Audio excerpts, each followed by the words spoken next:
Hi, I'm Heather from booktubes, and today is my third quarter DNF wrap up. In the third quarter, I did DNF 18 books, which is the lowest to date for this year at least.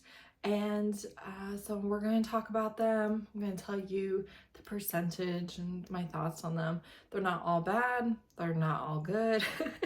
Variety of reasons. What I will say is there's only one of these books that was by a repeat author. 17 of the books are by new to me authors, and the one that was a repeat I only have DNFs from. So they might just not be the author for me. Alright, we're just gonna go in order on the Goodreads shelf. So I DNF'd The Sun, the Storm, and the Shadows, which is Hearts of Maya #1 by Michaela D. Hornetto. DNF this at 66%. Is a fantasy romance where two human sisters stumble into the Fae world and are captured by two Fae warriors / princes, and they're captives and go on this journey as they try to save their kingdom. It has Latinx characters and is by a Latinx author, so that was a huge plus. However, it was a pretty basic romantasy. It wasn't terrible. I think if you pick this up that you won't have a terrible experience, but I was bored at that point and simply did not feel like continuing. And that's really all it was. It's not like a huge indictment against the book. It was fine. I was just done. Then I DNF'd an arc of The Truth According to Ember by Danica Neva. I gave this my best shot. I DNF'd this at 53% after forcing myself to read 53% of it. I liked the writing, I liked the characters, I had no issue with any of that. The lies. This girl lies about everything. So unnecessary. And more importantly, she lies to the love interest about everything, about a lot of things that just really didn't benefit her to lie about, and there was no actual reason to lie. Like, just be honest. Just say that she lied about everything. She lied about everything. On top of that, she has a little bit of a toxic family life, which stresses me out. And then they are co-workers at this company, and there is a no fraternization policy, so they cannot date. So that is the entire conflict with them dating, is that it goes against company policy. And I hate when the characters don't have agency, cannot decide for themselves whether a relationship works for them or not. I hate it. I hate it so much. It stresses me out. I don't like it. The writing was good, but the lies killed me. Then I DNF'd an arc of This Ravenous Fate by Haley Dennings. This NetGalley has not been kind to me. I DNF'd this at 27% after forcing myself to read 27%. The writing is aggressively mediocre. I was bored out of my little mind. I finished part 1. This is Harlem Renaissance Black vampires and vampire hunters, and I read so young and so just I was bored. I do not think that we needed to spend nearly as much time with the setup that we got in part 1. I didn't care at all, and the thought of finishing it was excruciating. Which is deeply unfortunate, but that's just how I felt, okay? Then I DNF'd a NetGalley arc of The Next Best Fling, which is Librarians in Love #1 by Gabriela Gomez. This was supposed to be a buddy read. Clearly I failed on that. I DNF'd this at 37%. They were so messy. So this is the one where she's in love with her best friend. Her best friend is the worst. He is the worst. I cannot stand that man. I hope he gets run over by a truck by the end of the book. Like, he is not a good person. He is not a good partner. He is not a good friend. He is not a good brother. I don't like him. I don't like him at all. So the fact that we had all this angst and pining over him was ridiculous. Was like just so completely unrelatable to me. She is in love with her best friend, and then her best friend's older brother, who she has the romance with, is in love with his brother's fiance, his bride. One thing I really disliked about this book is she knows that he is pining for his brother's fiance, and he knows she's pining for someone. He does not know that is his brother, and I don't like that. As someone with a sibling that I am close to and love and adore, I don't like that. I don't like it. I don't like it. I don't think it's fair that she knew all of his secrets and he did not know all of hers. I don't think it's fair that she knew that they were in exactly the same situation and did not communicate that to him and purposely withheld that from him. I really just think that communication could have saved it. And there wasn't communication, there was mess. They were messy. The brother was constantly inserting himself and like trying to keep them from being together and trying to save the friend for himself, even though he was literally getting married to someone else. Like, it was just a lot. It was a lot. Then I DNF'd The Mysterious Case of the Alberton Angels by Janice Hallett. I did not give this a fair shot. I read like a couple pages. I think that I am no longer a straight genre mystery reader the way I was as a kid. Like, if it's, I don't know, it's gotta have romance, maybe some fantasy. I like the idea of mystery intermingled with other genres, but I think there's no point in me putting just a mystery book on my TBR. I don't think that's who I am anymore. Then I DNF'd for the second time The Dare by Harley LaRue. I read 5% of the clown part, so I read another 5% in the third quarter and DNF'd it again. Public degradation is not my thing, and I think the secondhand embarrassment just was too much for me because she was embarrassed and I don't like that. Then I DNF'd Behold Her, which is Monsters of Moonville #1 by Emily Antoinette, and based on some of the reviews that I read, I'm so glad that I DNF'd this book. He is an incubus and she is a human. DNF this at 35%. We have consensual non-consent. I like their dynamics. What I hate is when a paranormal's nature, the fact that they are a paranormal and whatever that paranormal is the conflict. I hate that. I picked up the book knowing I was getting a paranormal romance. I don't want a whole bunch of issues with the fact that he's a paranormal.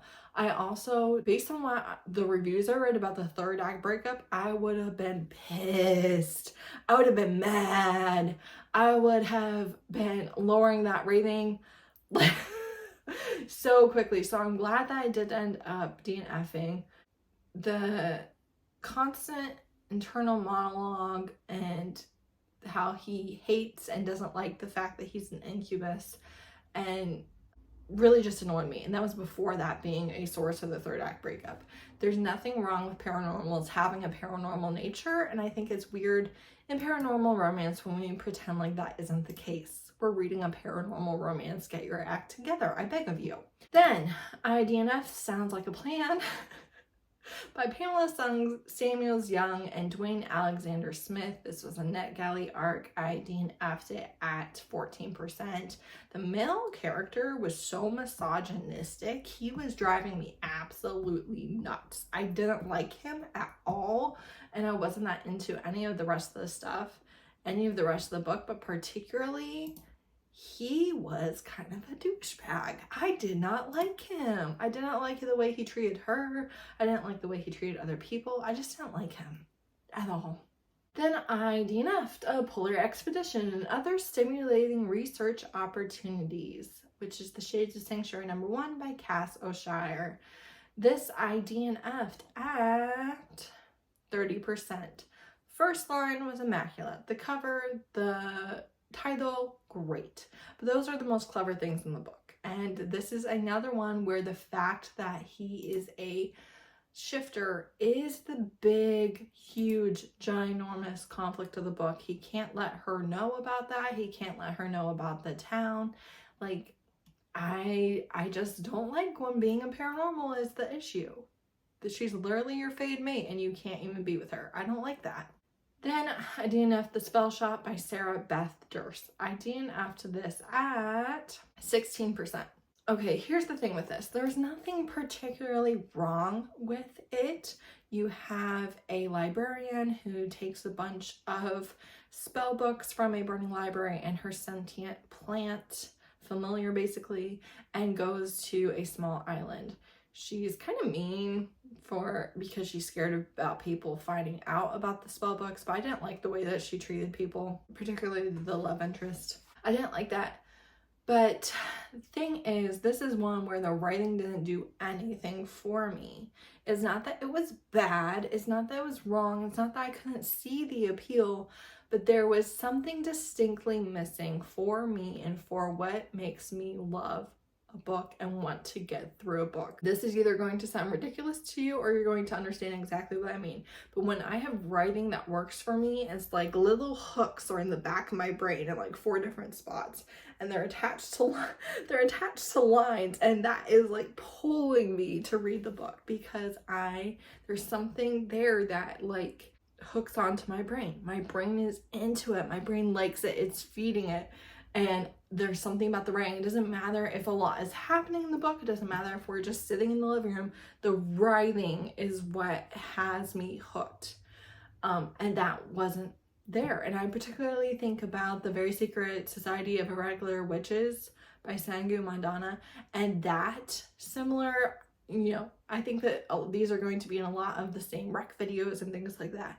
But that book, I was delighted and intrigued and fascinated by the writing from the very beginning, and this one I wasn't, and I didn't want to read it. I was bored. Then I have The Bratva's Stolen Bride by Jagger Cole. This I DNF'd at 26%. I said it was not great. I don't remember anything about it, but he stole the bride, apparently. Which obviously is a trope I love, but it wasn't good, so here we are. Then I have Creatures That Breathe by L.M. Chambers. I can't believe that this was this quarter. This book is over 400 pages. I DNF'd at 34%. Reviews say it gets better, and there's a certain crack quality to it, but it feels like you're missing so much information. I've read 140 pages and I still have 300 left. That's a whole book. I don't like it. Also, this is urban fantasy / paranormal, not so much fantasy. He is like an undead guard thing, and she has some sort of magic and is like engaged to the abusive prince or something. Honestly, I don't really know. I don't really care. There's my thoughts. Then I DNF'd Wolf Duke by Nicola Davidson. Again, this is one where the wolves have to swear fealty to the human king in England.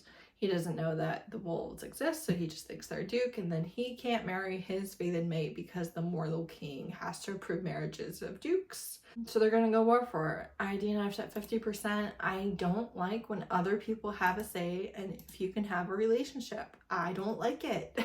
I don't like when the paranormal thing is a conflict. Do you see a theme here? Then I DNF'd Create Captivity by Cora Knight. I DNF'd this at 16%. This is, they crash on a alien planet and the aliens capture them and give them an aphrodisiac, and they end up hooking up a lot. Not loving some of the language. Seems like they are there to colonize and don't care to continue. I didn't even get to the horny part. Then I have Guarded by the Golem by Kara Wilde. I DNF'd this at 10%. It's bad, I said. The writing was bad. What do you want from me? A thesis? No. Then I DNF'd Prey by L.V. Lane. I DNF'd this at 13%. It's a megaverse. I said I don't like spanking as punishment without any consent or relationship built. I get that's part of the megaverse world building in this, but I won't enjoy it. So there you go. She was being spanked to behave. Then I DNF'd Coven of Ill Repute by S.L. Prather. I don't even remember this at all.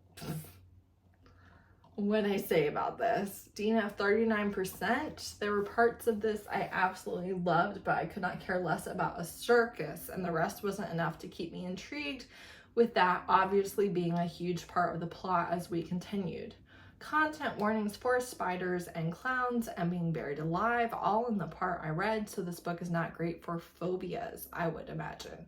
Also, this is my second DNF by this author, which I usually don't give a second chance. I will say this one was better written. I just hate the circus trope. So he's a vampire and she's a witch, and they used to be partners in investigating, and then he betrayed her or something. I liked a lot about the writing and about the characters, but I really don't care about, I will avoid circus so quickly. Anti-buzzword for me.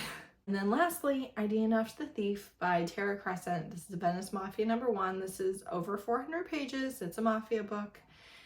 She's a thief. I DNF'd at 17%. He's a mafia boss and she steals from his territory, and then when he tells her, hey, you were warned not to steal here, she's all like, I don't work for you. You can't tell me what to do. I'll steal in your city if I want to. And honestly, at that point, I feel like you're too stupid to live and I'm not even rooting for you. Like, give me a break. Give me a break. You're supposed to be this genius art thief. Use it. Use the old canoodle. Alright, so that's it. That's all the books that I DNF'd in the third quarter of 2024. Nothing here that I would give another chance to. I mean, there's some that are okay. Like, if you like them, that's fine, but not for me. Thanks so much for watching. Bye.